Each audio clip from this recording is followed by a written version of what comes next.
All right, welcome to The Explainer. Today, we are jumping into a really powerful story, one that's all about seeing huge, immense potential in the smallest, most insignificant looking signs.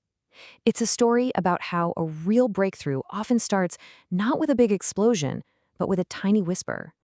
You know, this quote from the amazing 20th century singer Marian Anderson it nails it. It really sets the stage perfectly because her own life is just a masterclass in seeing the power in these small beginnings. So, Marian Anderson was this incredibly talented African American artist, right? But in the early 20th century, she kept running up against this wall of racial discrimination. Over and over, she was denied the chance to perform in major concert halls, and it was simply because of the color of her skin. But here's the thing. Instead of despairing, she held on to this really powerful philosophy. She truly believed that any small opportunity, what she called a tiny crack, was actually proof that the door was already starting to open.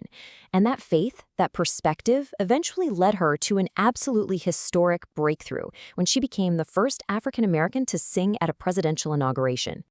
Now, this is where it gets really interesting.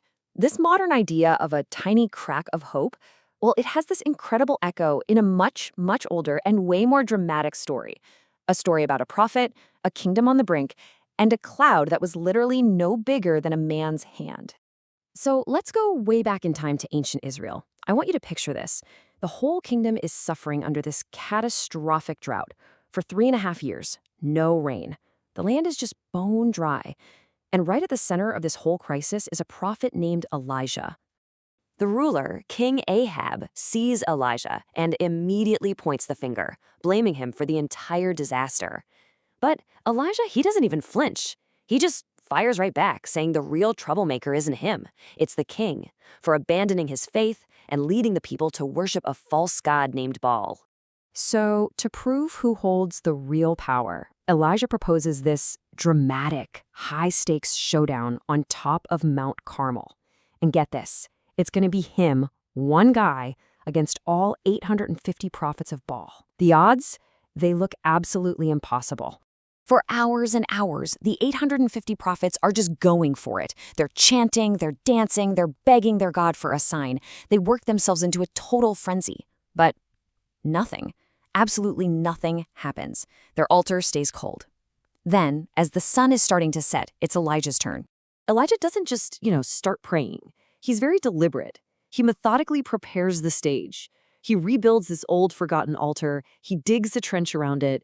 And then he gives this absolutely stunning command that shows his total faith.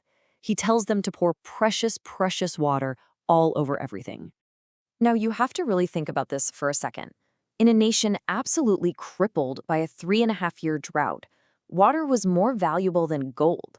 So pouring out 12 large jars of it, that wasn't just wasteful. It was this audacious, almost insane act of total trust.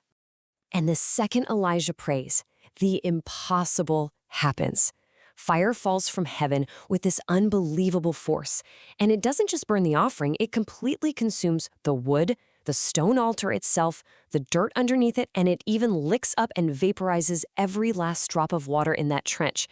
So, wow, what a spectacular, undeniable miracle, right? The contest was clearly won.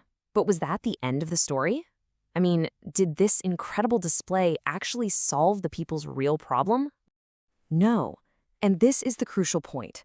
The fire was the proof, but it wasn't the solution. The ground was still cracked, still bone dry. So with that spiritual battle won, Elijah immediately pivots to the real crisis, that devastating lack of rain. The real work was just getting started. He doesn't take a victory lap. He doesn't celebrate. He just climbs to the top of the mountain by himself, and he gets into this posture of deep, desperate, humble prayer. He is now asking for the rain that he knows is supposed to come. So he sends his servant to go look out at the horizon, to scan for any sign of change. But that first report back, it's discouraging. The sky is empty. There is nothing. But Elijah is completely unshaken. He just tells his servant, go back. And he goes back. And the servant comes back and says, nothing. And this happens again and again. 6 times in a row, he gets the exact same deflating report. There is nothing. The horizon is stubbornly, frustratingly empty. Just pause on that for a second. Can you imagine the mental fortitude, the sheer persistence you would need to keep praying and keep looking when all the evidence is screaming that you're failing? Seriously, how many of us would have just given up after the third or fourth time? But Elijah keeps at it, and on the seventh time, finally, there's a change. The servant comes back and reports seeing something, but it's almost laughably small. A single cloud, no bigger than a man's hand, just rising up from the sea. Now, for anyone else, this would be nothing. A meaningless little wisp of vapor in the sky. But for Elijah, this wasn't just a small cloud. This was everything. This was the tiny crack in the wall. This was his absolute guarantee that a massive, drought-ending storm was already on its way. And he was right. Based on just that tiny sign, he urgently tells King Ahab, "You better get home before you get caught in a downpour." And sure enough, soon that little cloud multiplies, the sky turns black, the wind just howls, and a heavy, healing rain finally starts to fall, ending years of suffering.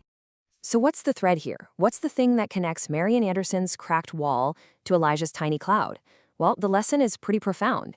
True faith, a real breakthrough, it doesn't always show up with a giant, obvious sign. It often starts with something so small, so seemingly insignificant, that most people would just dismiss it completely. And that really leaves us with one final thought to chew on. In your own life, in your career, your relationships, your goals, what small, seemingly insignificant signs of a coming breakthrough might be showing up on your horizon right now? What hand-sized clouds are you maybe being invited to see, not for what they are today, but for the storm of change they promise is coming?